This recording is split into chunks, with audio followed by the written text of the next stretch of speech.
म त नि अस्ति नै त्यो घुम्नु गएको थिएँ कि ट्याक्कै कस्तो मजाको ठाउँ रहेछ कि अन्त राम्री राम्री केटी पनि रहेछ कि अन्त त्यहाँदेखि यसो हेरेको त्यो केटीले भन्यो कि दाजु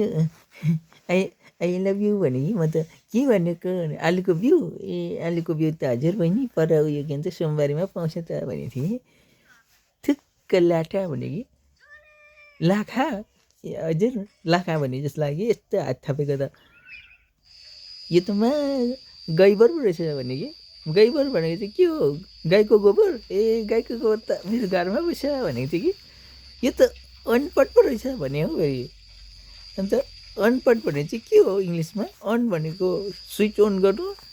पट भनेको चाहिँ भाँडा ए भाँडाको पनि स्विच खोल्नु हुन्छ भनेको कि त्यो केटीहरू त मक्क हेरेको हेरेको भयो हो त्यहाँदेखि के हेर्नु भएको भनेको क्या अन्त मलाई त तँ जस्तो गैबर त फेरि भन्छ गोबर हो गैबर भने त्यो चाहिँ उनीहरूले उल्टाबाट चाहिँ गोबरमा चाहिँ गोबर गोबर त मेरो घरमै छ भने भरे त तिनीहरूलाई त झनक्कै हाँस उठेछ कि त्यहाँदेखि त पट्याङ्गै दिएको थियो कि ला खा भनेर हजुर म खान्छु नि भनेर हात थापे त पट्याङ्गै गालामा दियो कि 17.5 मिनट आधी जस्तो त म त बेहोसै भयो नि हौ साथीभाइ हो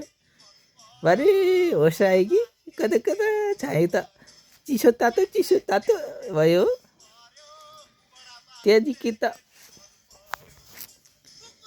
180को स्पिडमा घर आइपुगेको नि हौ आमामा कुद्दै आएको दगुड्दै आइपुगेको नि हौ आमामा